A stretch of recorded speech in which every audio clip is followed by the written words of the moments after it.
Hello viewers, welcome to Tirunelveli பாரம்பரிய சமையல். இந்த வீடியோவில் நம்ம என்ன பார்க்க போகிறோம் அப்படின்னா பழரசம் எப்படி செய்கிறதா பார்க்க போகிறோம். இன்றைக்கி பார்த்திங்கன்னா 7 வகையான பழங்களை வச்சு நாம் பழரசம் செய்ய போகிறோம். இந்த பழரசத்தை நீங்கள் கடையில் வாங்கி சாப்பிட்றதுனால அதில் ஒரு சத்துமே இருக்கிறது இல்லைங்க.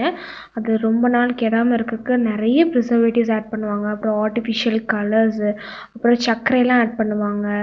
அப்புறம் இந்த ஃப்ரூட்டோட ஸ்மெல் வரதுக்காக நிறைய ஃப்ளேவர்ஸ்லாம் ஆட் பண்ணுவாங்க. இதெல்லாம் ரொம்பவே உடம்புக்கு கெடுதி. அதில் எந்த சத்துமே கிடையாது.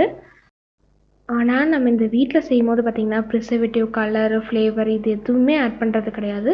அந்த நேச்சுரல் ஃப்ரூட் மட்டும்தான் ஆட் பண்ணி செய்கிறோம். இப்படி சாப்பிடும்போது தான் அந்த ஃப்ரூட்டில் இருக்கக்கூடிய மொத்த சத்தும் நம்ம உடம்புக்கு சேரும்.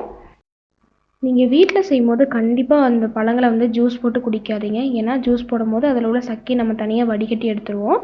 அந்த சக்கையில் தான் பார்த்திங்கன்னா நிறைய நார்ச்சத்து இருக்குது. அது நம்ம உடம்புக்கு ரொம்ப தேவை. அப்புறம் எப்படி தாங்க நம்ம இந்த பழரசத்தை வீட்டில் செய்கிறது அப்படின்னு கேட்டிங்கன்னா, அதான் நம்ம இந்த வீடியோவில் பார்க்க போகிறோம். நம்ம சேனலில் இதை ஃபர்ஸ்ட் டைமாக இவ்வளோ ஹியூஜ் அமௌண்ட்டில் நாங்கள் செஞ்சு அதை வீடியோ அப்லோட் பண்ணியிருக்கோம். ஸோ அந்த வீடியோ கொஞ்சம் இன்ட்ரெஸ்டிங்காக இருக்கும். அதனால் நீங்கள் வீடியோ ஸ்கிப் பண்ணாமல் ஃபுல்லாக பாருங்கள். இப்போ நம்ம வீடியோக்குள்ளே போயிடலாம். கருப்புலர் திராட்சை 100 கிராம் எடுத்துக்கோங்க. பலாப்பழம் 1/4 கிலோ. அடுத்து திராட்சையும் 1/4 கிலோ. மாதுளம் ஒரு 3 பழம் எடுத்துக்கோங்க. அடுத்து கற்கண்டு 50 கிராம் எடுத்துக்கோங்க. கற்கண்டு இல்லைனா பனங்கற்கண்டு கூட நீங்கள் எடுத்துக்கிடலாம். தேன் ஒரு 150 கிராம் எடுத்துக்கோங்க. நாட்டு சக்கரை உங்களுக்கு தேவையான அளவு எடுத்துக்கோங்க. இது ஆப்ஷனல் தான்.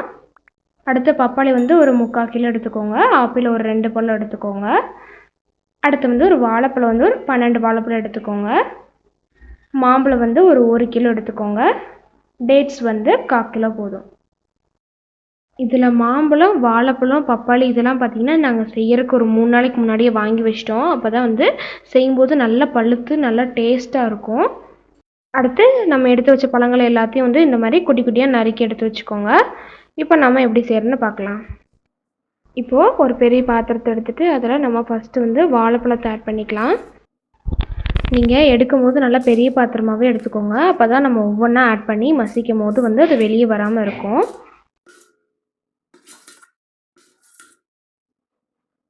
வாழைப்பழத்தை சேர்த்துட்டு இப்போ மத்து வச்சு நல்லா மசிச்சு விட்டுக்கலாம். ரொம்ப மசிக்கணும்னு அவசியம் இல்லை. ஓரளவுக்கு எல்லா பனானாவும் ஸ்மாஷ் ஆகிற அளவுக்கு நம்ம மசிச்சா போதும். இப்போ நீங்கள் வீடியோவில் பார்க்குற மாதிரி இந்த அளவுக்கு மசிச்சாவே நமக்கு போதும். அடுத்து நம்ம இதில் திராட்சை ஆட் பண்ணிக்கலாம். திராட்சையை சேர்த்துட்டு அதே மாதிரி தான் ஒரு பாதி அளவுக்கு ஸ்மாஷ் பண்ணி விட்டால் போதும். இந்த மாதிரி நம்ம பழங்கள்லாம் செய்யும் போது நீங்கள் சில்வர் பாத்திரம் எடுத்துக்கோங்க. அலுமினியத்தை விட சில்வர் தான் பெஸ்ட்டு. அடுத்து இதில் ஆப்பிள் ஆட் பண்ணிக்கலாம். எது கொஞ்சம் மசியறதுக்கு லேட் ஆகுமோ அதை நீங்கள் கொஞ்சம் முன்னாடியே ஃபஸ்ட்டே ஆட் பண்ணிக்கணும். அப்போ தான் நம்ம அடுத்தடுத்து மசிக்கும் போது நம்ம ஃபஸ்ட்டு சேர்த்ததெல்லாம் நல்லா மசிஞ்சிருக்கும்.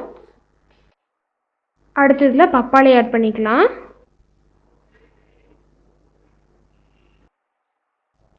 இந்த மாதிரி நம்ம பழத்தை மசிச்சு செய்கிறதுனால இதில் இருக்கக்கூடிய மொத்த சத்தும் நம்ம உடம்புக்கு அப்படியே கிடைக்கும். அதே மாதிரி இந்த பழத்தெல்லாம் நீங்கள் ஜூஸ் போட்டு குடிச்சிங்கன்னா அது சீக்கிரமாகவும் டைஜஷன் ஆயிரும். அதே மாதிரி உங்கள் உடம்புல இருக்கக்கூடிய சுகர் லெவலையும் சீக்கிரமாக இன்க்ரீஸ் பண்ணி விட்ரும். அதனால இது மாதிரி பழமாக நீங்கள் சாப்பிடுங்க. அப்போ தான் உடம்புக்கு ரொம்ப நல்லது. அடுத்து நம்ம இதில் பலாப்பழம் ஆட் பண்ணியாச்சு. நீங்கள் பழமாக சாப்பிடும் போது அதில் ஏகப்பட்ட சத்து நம்ம உடம்புக்கு சேருதுங்க. அதுலேயே நார் சத்து, மினரல்ஸ், விட்டமின்ஸ், ஆன்டி ஆக்சிடென்ட்ஸ் இது எல்லாமே இந்த பழங்களில் நிறைய இருக்குது. அடுத்து இதில் நம்ம மாம்பழம் ஆட் பண்ணியாச்சு.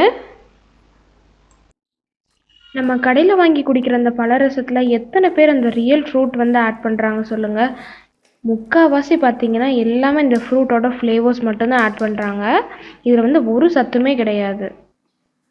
அதனால் நீங்கள் முடிஞ்ச வரைக்கும் இந்த மாதிரி வீட்டிலையே செஞ்சு சாப்பிடுங்க. அதுதான் உடம்புக்கு ரொம்ப நல்லது. அடுத்து நம்ம இதில் மாதுளப்பழம் ஆட் பண்ணியாச்சு. இப்போது நம்ம எல்லா பழங்களையும் ஆட் பண்ணி மசிச்சாச்சு. அடுத்து நம்ம இதில் டேட்ஸ் ஆட் பண்ணிக்கலாம். நாங்கள் செய்கிற அளவே தான் நீங்களும் செய்யணும்னு கிடையாது. உங்களுக்கு எந்த பழம் பிடிக்குமோ அந்த பழத்தோட ரேஷியோ நீங்கள் இதில் அதிகமாக ஆட் பண்ணிக்கலாம். எங்களுக்கு பார்த்திங்கன்னா நாங்கள் செஞ்சதில் வாழைப்பழமும் மாம்பழம் ரொம்ப ஹைலைட்டிங்காக இருந்தது. அடுத்து இதில் நாட்டு சக்கரை ஆட் பண்ணிக்கலாம். நாட்டு சக்கரை வந்து நீங்கள் சேர்க்காமலும் சாப்பிட்லாம், அதுவும் ரொம்ப நல்லாயிருக்கும். இல்லைன்னா குறைவாக ஆட் பண்ணிக்கோங்க.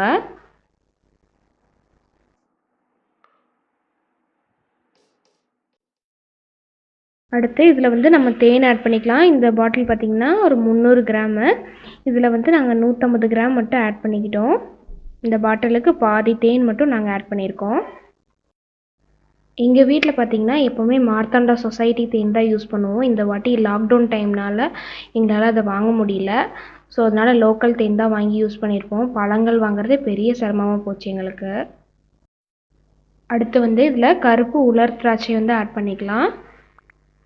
அதுக்கடுத்து நம்ம எடுத்து வச்ச கற்கண்டையும் ஆட் பண்ணிக்கலாம்.